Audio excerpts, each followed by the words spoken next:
I'm just going to go ahead and jump right in.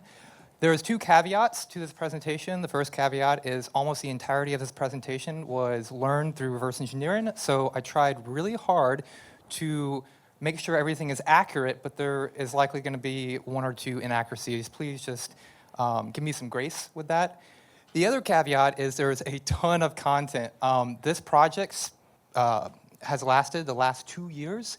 So I'm very thankful and appreciative that I can present it to you today, but it's also 2 years of content in 45 minutes. So we're gonna have to go quick. I can't go in depth with too much, but this presentation, the video, an associated tool that implements every single thing that we're gonna talk about, an extensive wiki, and then an associated blog post is all gonna come out about a month from now. So although we're gonna go quick through the slides, there's gonna be tons of reference documentation. So if you missed something, ask me a question about it, but don't feel too bad if you didn't take a note on something. There'll be plenty of references later. With that, let's jump right in. Thank you so much for coming here today. I know there's a lot of really cool talks. I appreciate that you're at this one. LSA Whisperer is this idea of instead of accessing LSASS memory to accomplish our normal tradecraft, what can we accomplish without ever touching LSASS memory in the first place? That's the idea that we're going to play with today. So we have an obligatory who am I? Hello, my name is Evan McBroom. I work at SpecterOps as a systems developer. What that means for my day-to-day is I write desktop application software, which in our domain just means red team tools. It's usually for the Windows operating system, but any operating system is fair game. Sometimes there's Linux operating system questions through Slack internally that I help out with. I work on a team called the Internal and Community Products team. We develop software that we use both internally as red team consultants, but we also produce for the world to use, like other companies to use as well. Some software that you may have heard of that we maintain is the Mythic C2 platform that my lovely coworker Cody Thomas maintains, as well as the Ghostwriter management software, which my manager Christopher Madalena created. There's also several coworkers that helped with this project. 5 that I want to call out in specific is Alad, Lee, Will, Daniel, and Kai. You see their images on the screen. A lot of them are here today. These guys contributed many ideas that we're going to talk about. They helped with hours of testing, sometimes contributing code as well. So they spent a lot of time on this project, and I appreciate that. There's also many people externally to the company that we reviewed a lot of their online research, and that helped with the project as well. So if you see your name on the screen, or if you're watching this video later and you see your name, thank you for your work. Now let's jump right in. So if you're a red team operator, there's a common problem you've probably run into, which is that, well, we want to get credentials. Credentials are managed by LSASS, so we want to usually access LSASS memory, but Microsoft recognizes that, and they put in a lot of mitigations to prevent you not only accessing LSASS memory, but having a lot of abuse options once you do gain access. So things like PPL prevents access, and then Credential Guard mitigates the abuse that you can do once you gain access. And that, for red team operators, stinks. We started brainstorming ideas of maybe ways to get around this. And one idea that we started playing with was the idea of maybe we can just request credentials from LSASS, and if we do it kindly, maybe LSASS would just give them to us. TLDR, turns out you can. But we've actually been doing this for years now. So you have likely, if you've been on a red team, dumped Kerberos tickets. That's the same idea that we're going to talk about here today. But you can dump more than just Kerberos tickets. The nice thing with this is if you can just ask LSASS directly for creds and it gives it to you, it doesn't matter what mitigations Microsoft allows you to enable, this would just work. The thing that was surprising to us is outside of the Kerberos package, those mini packages first off, outside of the Kerberos package, the ability to request different pieces of data has gone largely unexplored outside Microsoft, which when we started finding lots of stuff, lots of potential in this research, and we just kept looking online, has anybody done this before? And we were like really surprised. It seems like for some packages, nobody has looked at them. So for a lot of the packages today, it's likely going to be new content, which is fun. Again, the focus of this talk is specifically on making requests to all different authentication packages and recovering data from those requests. Now, this talk is going to be broken off into two large parts. The first part, we just have to get this out of the way. We're going to talk about some LSA internals that are specific to understanding the rest of the talk. There's a lot of architecture stuff we could discuss. We're going to disregard most of it. We're only going to talk about what we need to know to understand the rest of the talk. And then we're going to go into the second half, which is the authentication packages, what they are and what data you can request from them. And that's the part that is probably going to be of most interest to people. Okay? So let's get this first part out of the way, the internals of LSA, the specific ones that you need to know about. The first thing that you should be aware of is this term called a security support provider.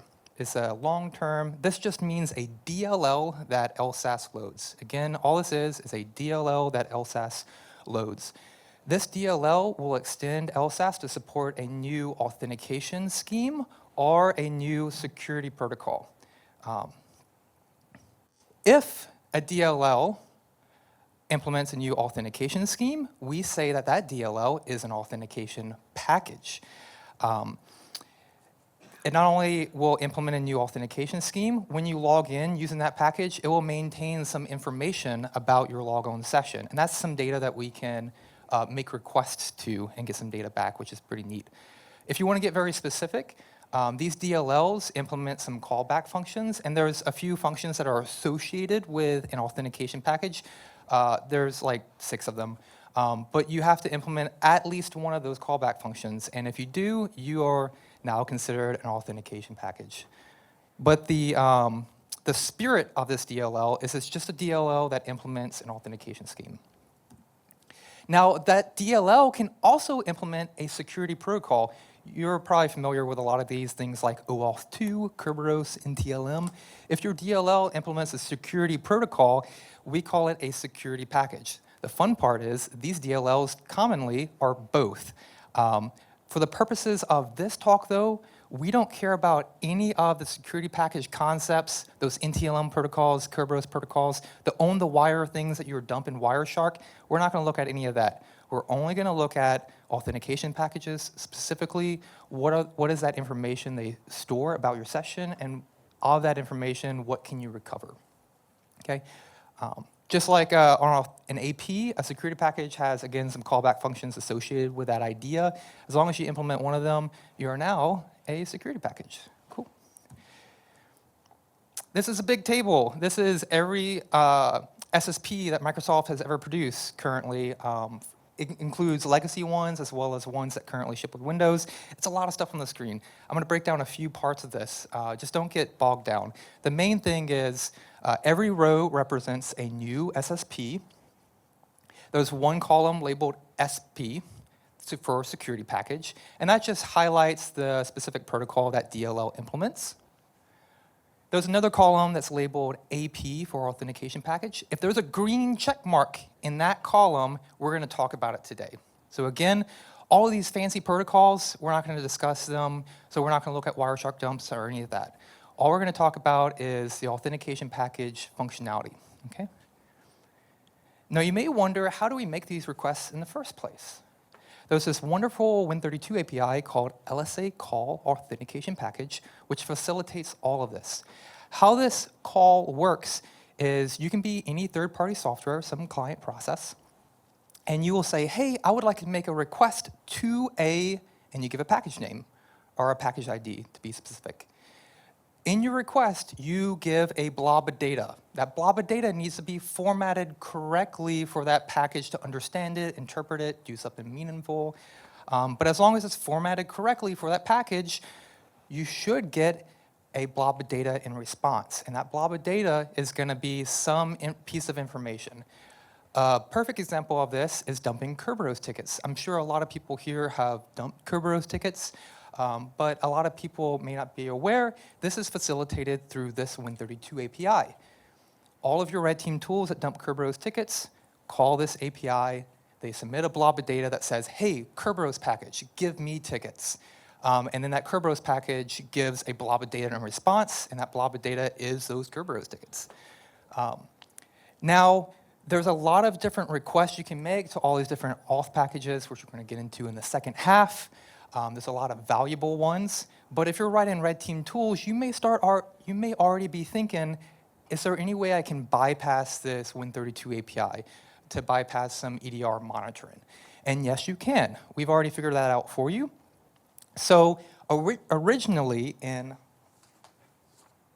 NT 5.2, so a long time ago, Windows introduced an LPC port for communication to an LSA component called the Security Package Manager.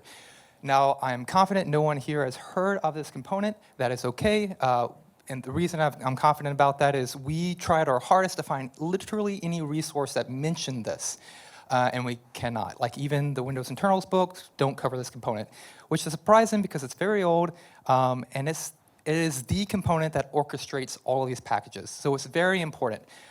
We learned about it ourselves through leaked Windows source code that came out with the Windows Research kernel. Anyway, so this LPC port is how you communicate with a component called the Security Package Manager, or the SPM for short. If you submit an appropriate request to that port, it will ferry it along to a package to make that authentication package call. So you can dump Kerberos tickets if you want by just communicating to this LPC port. In Windows 7, Microsoft introduced a RPC server.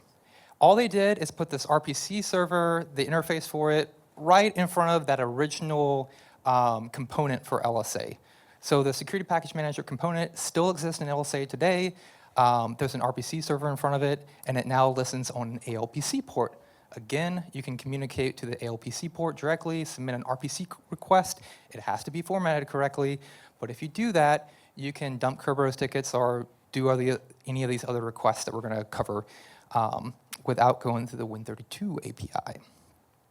And you might think, oh, this is a lot of work.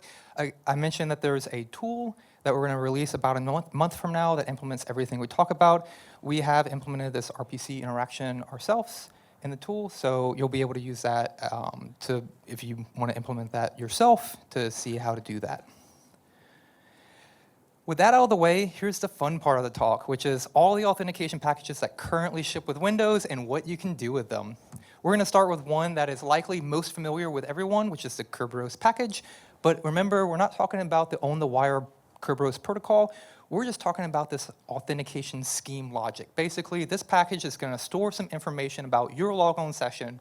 All that information, what can we interact with, okay? So how all these slides are going to be laid out is on the right, you're going to see the literal requests that you can make to this package. And this is stuff that we had to typically reverse engineer. That's going to be on the right. On the left, you're going to see a high-level overview of all of this same information. So these are half reference slides, half we're going to talk through it together. Okay? So for the Kerberos package, you can do basic host enumeration, which is like dumping Kerberos cache tickets, which is nice. But there's other stuff that people usually aren't aware of, like you can dump cloud configuration information. You can also dump information about Kerberos mitigations that are in place, such as the fast armoring. If that's enabled, you can get that from a specific request to the Kerberos package. You can do ticket recovery, which is dump tickets, like everyone I'm sure has done that, which is great. You can do pass the ticket usage, which again you can do with plenty of tools, but that's facilitated through these calls as well. And ticket purging, which is also pretty common. The thing that's worth highlighting on this slide is specifically with ticket purging. All the red team tools I'm aware of will purge all of your tickets at once, which is really frustrating. If you have a cache of 10 tickets, but you only care about purging one of them, all of the current red team tools typically will purge all 10 tickets. That's just frustrating. Turns out the Kerberos package has support for selectively purging tickets. So if you have a cache of 10 tickets, you can say, only purge that one ticket out of the 10, and it will do it. So this is a quality of life improvement for red team tools. The last thing, name binding and pinning. This is probably a lesser known term, but basically binding is when you say, hey, if I authenticate to a domain name, use this DC address, and pinning is if it's similar, if I authenticate inside this domain, use this KDC. Both of these are basically troubleshooting. They're helpful with troubleshooting for an operator. The specific situations you're going to run into is if you have a golden ticket and you're not able to use that golden ticket to authenticate in a domain. There's a trick with that the user on Twitter, MPGN, identified with domain binding, where you can say, hey, with this golden ticket, I actually want to bind to this certain domain address, and it will fix your authentication issues, which is nice. And you can do that with, instead of a command line utility, you can just submit that request to the Kerberos package yourself. And with DC pinning, there's some neat tricks you can abuse with this, but if you're interested in that, I would recommend watching the James Forshaw and Nick Lander's talk from Black Hat 2002 called Kerberos to the Next Level. But there are other abuse situations with domain pinning. It's worth looking into. Now with the next authentication package, I want to jump to something that I'm sure most people have not interacted with before, at least directly, and this is the cloud authentication package. This supports anything cloud-based that you can log into from a Windows host, including Azure, now called Intra, that's name changed recently, ADFS, so your on-prem stuff, and personal Microsoft accounts. You can submit requests to this package to again, do some host enumeration. That's going to happen with every package. But you can also recover single sign-on cookies for a logon session. So you know how normal red team tools will use some COM API or, let's say, a browser interaction to grab a user's single sign-on cookies? You don't have to do that. You can just make a request to this package and say, give me their actually create a single sign-on cookie for this user, give it back to me. And that's something that you can directly use in your browser, which is fantastic. There's also some odd behavior with PRT specifically. There's a call where you can refresh a PRT, just force that host to get a new one. There's some nomenclature to go over real quick. In this code base, Microsoft appears to refer to PRTs as a token blob. There's also a request called get token blob, which I interpret as getting a PRT, which is kind of interesting. We haven't actually, that's one of the few commands that we haven't had success getting responses back yet. But if you were to look into one of these commands out of all of them, I would recommend the command get token blob, which may possibly recover a PRT. Now, Cloud AP itself is modular. It has plugins. It has plugins to deal with, the first plugin is a combo. It facilitates Azure AD as well as on-prem ADFS interaction. And then the other plugin is Microsoft Accounts, and Microsoft may come up with new plugins in the future. The one that we played with the most was the Azure AD/ADFS plugin. And there's a ton of stuff you can do with this. You can get all the single sign-on cookies you want for a user. If you want to get their ADFS single sign-on cookie, there's an equivalent command called create enterprise single sign-on cookie. The term enterprise in this context is referring to ADFS. What's neat is you can actually get a single sign-on cookie for your device as well. So you can get a single sign-on cookie for your device and authenticate with Intra. Now these are all cookies that you would get this cookie and you would pass it to another tool like Road Token to interact with MS Graph or other Azure resources to do enumeration or some abuse. Caveat, I am not an OAuth person, so all of the Azure abuses I'm not too familiar with. I just help facilitate getting the initial credentials for other people to abuse. There's plenty of other really interesting things you can do with this plugin, but we're going to talk about them on a future works slide towards the end. Okay. The last authentication package that ended up being very valuable to us was the Microsoft authentication package. This is, the short name for this is MSV10, which you may have heard of that acronym, but this facilitates local logons. Again, you can do host-based enumeration, so see you can directly request information about users that are logged on from this package. But the neat thing is you can recover a lot of creds with this package. If a user is logged on with MSV1, which are any of their data is cached with MSV1, one of those is going to be likely. You can recover their DPI, some DPAPI keys for the user. The specific keys that you can recover, I'll talk about it in a moment. You can also generate an NTLM v1 for that user. This is pretty cool because you can disable NTLM v1 on the host and you can still create a NTLM v1 response. It doesn't matter what mitigation you enable, so that's fun. I'm confident that you can also enable, you can generate an NTLM v2 response for the user, but honestly it doesn't really matter if you can get a NTLM v1 response. If you watched Alad's talk, you know that if you get an NTLM v1 response, you can go to crack.sh and just get a NTOWF hash, which is neat. Crack.sh also, when it's actually functioning again, it has this free option where if you get an NTLM v1 response with a certain server challenge, specifically 112233 along those lines, it'll crack it for you for free. The fun part with the request that you make to this package to generate this NTLM v1 response is you specify the server challenge. So you can specify, hey, give me a response with this server challenge, the 112233, whatever. With all mitigations enabled, you'll get it. You can go directly to crack.sh when it's functioning again, and just immediately get NTOWF hash for pass to hash. Cool. So I mentioned that we can do DPAPI, we can get DPAPI keys. We do need a brief talk together, though, about these DPAPI keys. We got them, and then we realized we don't know how to use these keys. And the reason why is the nomenclature in our field for DPAPI key abuse has all been these, we've all come up with our own terms for different parts of the key derivation process for decrypting a master key file, and they're not Microsoft terms. So when we recovered these keys, which have these names from it that we reverse engineered and try to match it up to public literature, we were very confused. We didn't know how to use them. We eventually figured out how to use them, but it's worth talking about this nomenclature together.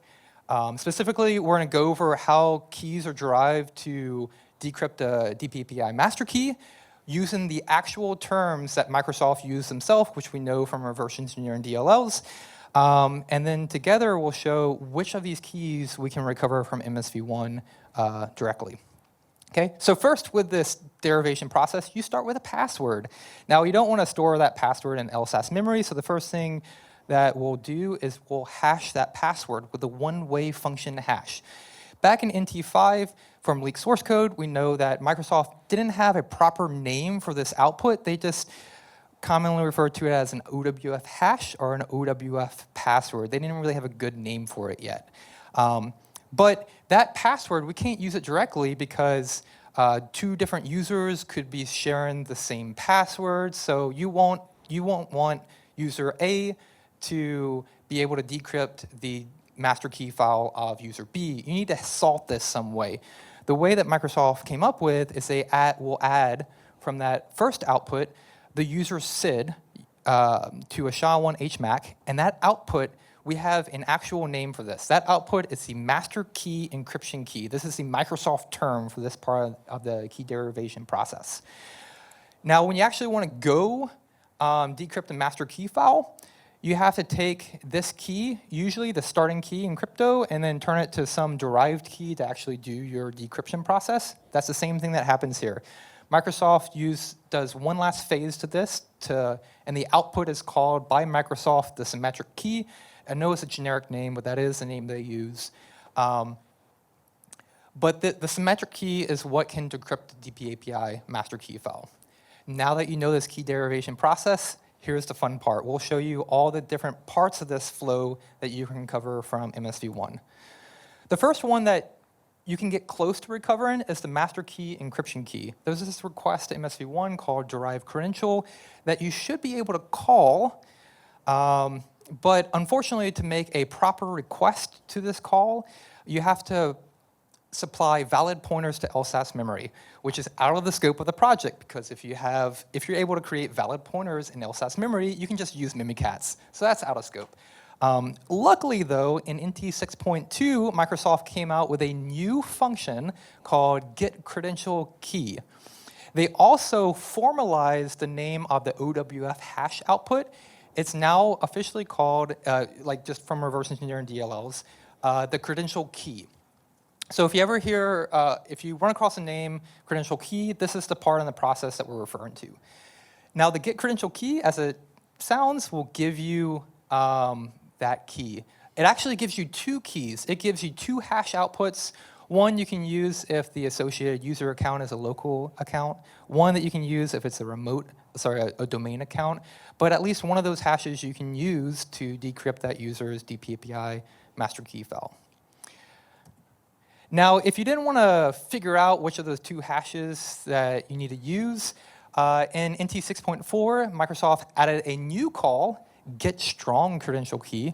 It does the exact same thing. It gives you a credential key, but it only returns one hash, and that one hash is going to be the hash that you can use for that user account. So there's no more guesswork. You call that command instead, you get a hash, and you decrypt that user's DPAPI master key file. Fantastic. Now, something that gets a little confusing is they came up with this new OWF hash called the secure cred hash. This is something that for newer Windows computers that are domain joined, they're going to use this hash instead of the old SHA-1 hash. It's worth just mentioning that because sometimes it gets confusing between the phrase secure cred hash and the phrase get strong credential key. But anyway, the last thing that's worth mentioning is an update for NT 10 2004. Credential Guard was added. When Credential Guard was added, Microsoft added explicit checks to two commands. They're the two commands that are crossed out. Those two commands now check, is Credential Guard enabled? If so, access denied. For us, that doesn't really matter because one of those commands we can't call anyway effectively, and the other command gives us two hashes, but we can still get the appropriate hash from the equivalent get strong credential key request. So again, Credential Guard will remove access to some functions, but as red team operators, it doesn't really affect us. Okay. Now we're going to go through a few other authentication packages that do ship with Windows currently. We found them to not particularly be as useful, but they made to you, so they're worth going over very briefly. The first is public key user to user. The short name that you'll hear is usually PKU2U. This was first introduced to support this like really legacy piece of software called home groups that no one uses anymore because it doesn't ship with Windows anymore. The way this comes up now is with Azure specifically. If you have two hosts that are joined to an Azure tenant, and they need to authenticate to each other, let's say with remote desktop, that is facilitated using PKU2U right now. Microsoft is making some changes, and this is likely going to go away in a few years, but right now, PKU2U is what's used. PKU2U is a re-implementation of Kerberos with some attributes hard-coded to signify that PKU2U is the thing being used instead of normal full-blown Kerberos. The nice thing to know, though, is if you do get on a host that's Azure joined to some Azure tenant, you can request from this package, hey, what tickets are cached for PKU2U, just like with Kerberos. And if you see some output, if you see like some tickets were cached for PKU2U, it'll inform you about another host that you can authenticate to as that user, which is great user, host enumeration type stuff. This is a weird one, the negotiate package. The negotiate package is only considered, so the negotiate package is something that allows Windows to, as the name implies, negotiate which authentication scheme is going to be used between two computers. If you want to authenticate to another computer and you don't want to pick something like Kerberos, you can just say, hey, authenticate using negotiate, and Windows will figure it out. When this first came out, negotiate was hard-coded, it still is, but it was hard-coded to only attempt Kerberos and NTLM, and that's not really modular. So in NT 6.2, I believe, doesn't really matter. But at some point, Microsoft introduced a new hard-coded plugin for Negotiate called Negotiate Extender. It's the one in the middle. And that's just, we're going to get to it in a moment, that allows you to add more things that can be negotiated beyond Kerberos and NTLM. So with this package, since it does have to store user information for a negotiated logon session, it is itself considered an authentication package. You can make authentication package requests to it as well. The only one that we found mildly interesting was if there's a negotiated session, you can get the username for that session. But that's kind of it. This one is more interesting. It's the Negotiate Extender package. It was that one in the middle. This flowchart is now broken out. It's a little bigger. Remember, Negotiate Extender was added in to allow this hard-coded Negotiate package to actually support more plugins. So you can add more Negotiate Extender plugins to your file system, and as long as you update the registry appropriately, it'll get loaded by LSASS, which is great. So the only two Negotiate Extender plugins that currently ship with Windows is Cloud AP, which supports all your cloud logins, and PKUTU. Now there is one call you can make to Negotiate Extender that is kind of interesting, but we did not have time to look too far into. There's a call called getCred UI context, and if you look into that, it essentially is supposed to return some authentication data that could be the authentication data could be a certificate, a cryptographic service provider, blob of data, or a password. So that's kind of interesting that you can potentially get some creds from that. But again, caveat, we didn't have time to look into it. It's supposed to return some form of creds, but how it gets those creds and can you make use of them, maybe one of you will have the opportunity to look into. There's, I believe, two left. The next one is a secure channel authentication package. This supports so many different protocols. Yes, you can make authentication package requests to it to query different data about logon sessions that were initiated with this package. None of them were useful, as far as we know. So you can look into this as well, but I don't think any of it's useful. Next to last one is the terminal service package. Of course, this supports remote desktop application, the remote desktop application. So if you RDP to another host, your session on that remote host is going to be managed by the terminal service package. There are lots of calls you can make with this. I have it written down. I think it's like 23 or something like that. But we did not have time to look into it because this takes more marshalling of your data to be able to actually submit these requests. We do intend to implement this in the associated LSA Whisperer tool, but unfortunately we have not had time yet to do it. The last one is the wdigest package, which does not support any authentication package call, so there's nothing for us to do. Womp. Okay, let's wrap this thing up. So if you're watching this and you're a Defender, you may be wondering, okay, I just learned that I can get a ton of creds from LSASS without ever touching LSASS memory. Actually, you don't even have to get a handle to LSASS to do any of this. For a lot of things, you either need to be system or you need to impersonate the user you want to recover creds of.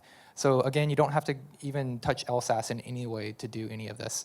So you may be wondering, what can I do to prevent this? This slide is only covering things that you can do as an administrator without buying any vendor product. As an administrator, there's a lot of potential with ETW. Essentially, there's tons of ETW telemetry inside of all Microsoft software, including LSASS itself and all these authentication packages. But Microsoft, unfortunately, doesn't make public all the schemas to actually make use of this data. So we ourselves are doing more research into the specific ETW providers and all these different authentication packages, and hopefully we'll stumble upon one that will allow us to monitor anybody trying to abuse these techniques. But it just takes a lot of work reverse engineering those provider schemas because Microsoft unfortunately doesn't make them public. You can, though, prevent some things by enabling Credential Guard. Effectively, probably won't prevent much, but there's likely calls that we haven't identified that Credential Guard will block that we just assume will work and we just haven't tested effectively because there's like 200 different calls that we had to look at for this. So we probably missed something, but you can still enable Credential Guard and block a few calls. We also looked at RPC filters, which is a baked-in firewall feature to the Windows Advanced Firewall. RPC filters we looked at to say, hey, this all is facilitated over a RPC interface. Can we block access to that? Unfortunately, no. RPC filters only work at the RPC interface level. If you block this entire interface, authentication will not work on your host. You have to allow authentication to this interface. So it's not granular enough of a feature for us to use it. There's also a really popular tool called the RPC Firewall. It's a third-party product on free piece of software on GitHub. It is more granular. That's fantastic. But the RPC Firewall has two issues for our specific use case. One is it only blocks traffic from a remote host. And we're doing all this locally, so that doesn't really affect us. But even if it did, the RPC Firewall requires you to disable LSASS running as a protected process. If you disable that, why not just use Mimikatz? So it's really not usable for our situation. Now, the real group that can probably provide the most help here are EDRs. So if you work at an EDR, or if you have a friend who does, these are the specific things that we would recommend you look for. First, monitor for this Win32 API. You likely are already monitoring for this in the first place to monitor for pass ticket abuses or dumping Kerberos tickets. You should know, though, that this one Win32 API can do a lot more. I would also recommend monitoring for interaction with a specific ALPC port called the LSASS IRPC port. This is the endpoint that is intended to be used for all of these authentication requests. So if someone is using, again, this Win32 API, you can also monitor this ALPC port. There's a few sneaky ways you can do this. One that I call out on the slides is a patent from INSQ and CrowdStrike, where they basically machine in the middle an ALPC port at their EDR. They at least have the patent for doing that, so I assume their EDR does. If you work at a competing EDR, you shouldn't use something that's patented, but you can likely find other sneaky solutions to monitor for this. Now, there's one cool idea for prevention, which is if you're a red team operator, you probably know you don't have to use a specific endpoint for a process to interact with a specific RPC interface. You can interact with any endpoint hosted by that process to interact with any interface inside that process. So maybe you just pick a different endpoint. If you see that as an EDR, you should block that. That's going to be malicious behavior 100%. So we got about, I think, 10 minutes left. We got a few slides left, so I'll try to be quick. I thought it would be fun to talk about dead ends and future work. So these are the first dead ends is things that we wanted. We thought this would be so cool if this would work out, and it did not.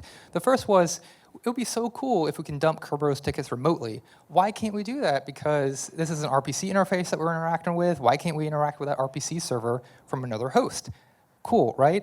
Well, unfortunately, this RPC interface is registered with a specific flag with the RPC runtime that says only allow local clients. So the RPC runtime for that LSASS process will block remote clients, unfortunately. There's a few requests for a few packages that we thought would be very valuable that we could not make. We call this, quote unquote, LSA only calls, but and we couldn't make them for different reasons. One reason is some of the requests, the actual procedure that implements that request will check, are you the LSASS process? And if you are not the LSASS process, block that request. One example of this is the cache logon request. We thought it would be fun to abuse this because you can say, for a logon session, cache a brand new hash that you specify. This was Alad's idea, which I think is pretty awesome. If you can call this function, you can basically do pass the hash with own host tooling. without having to modify LSASS memory. That would be great, but unfortunately, it checks if you're the LSASS process and blocks that.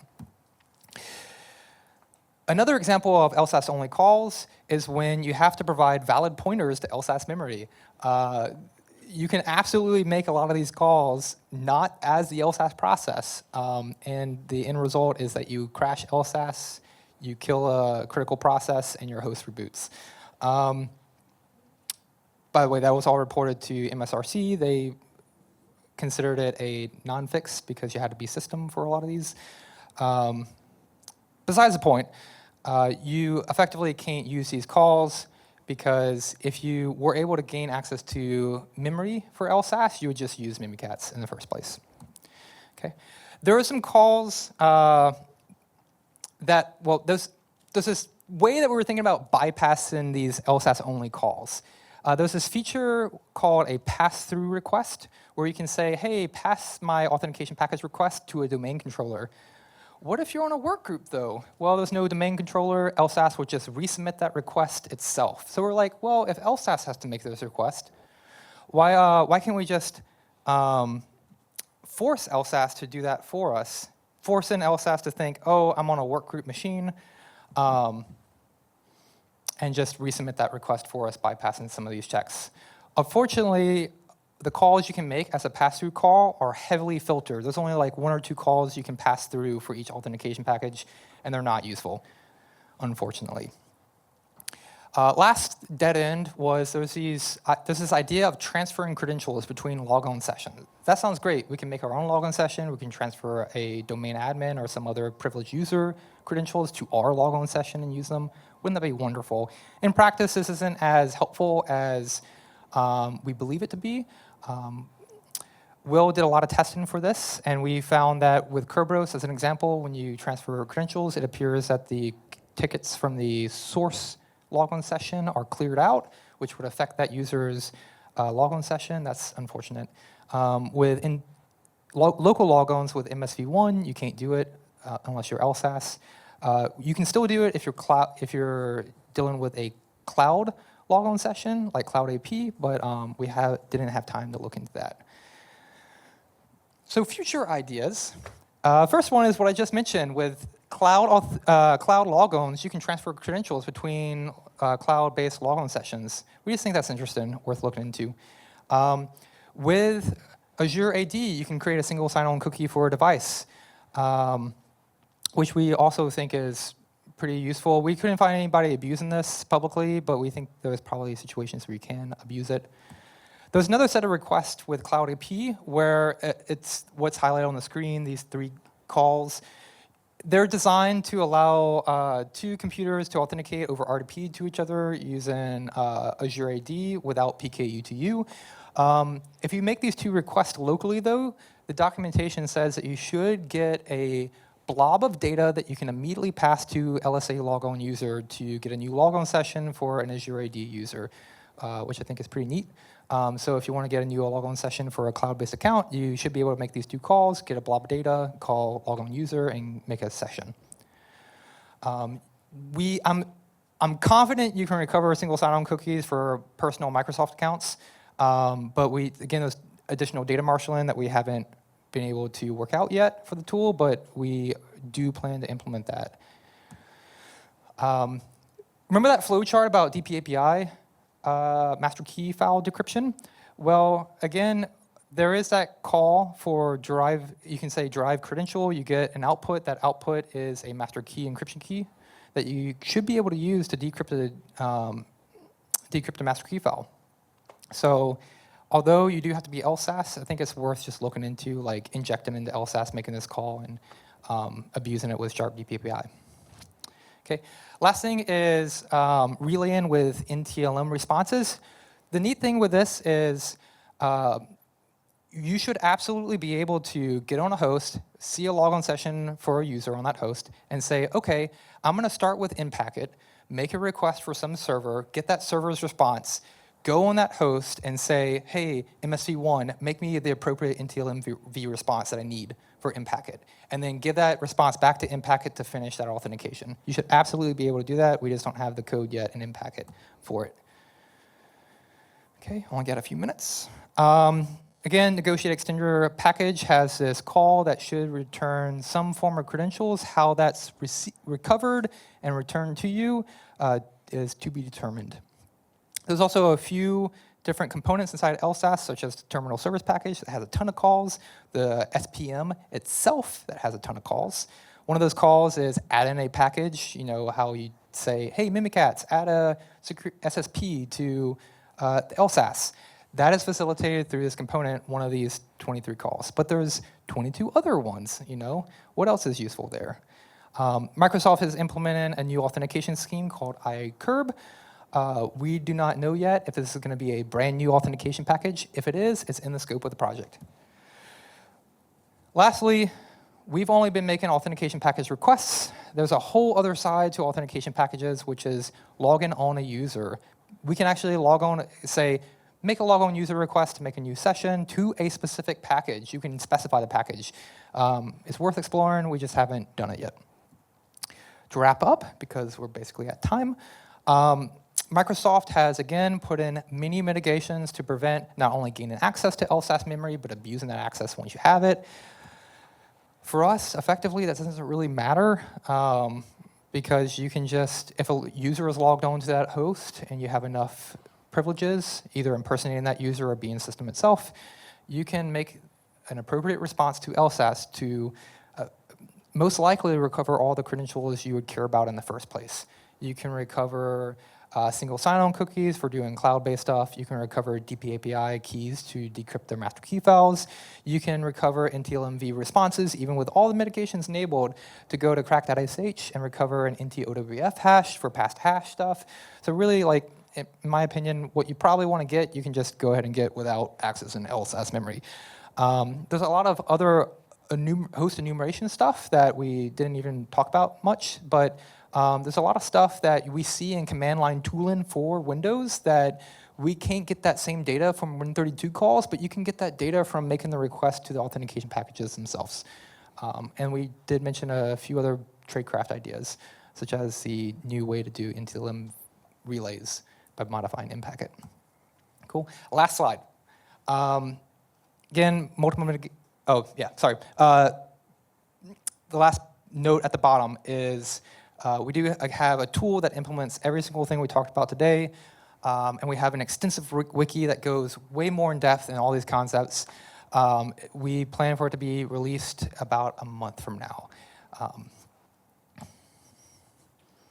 I know I'm at time. Do we have time for questions? I'm going to say yes. So anybody have questions?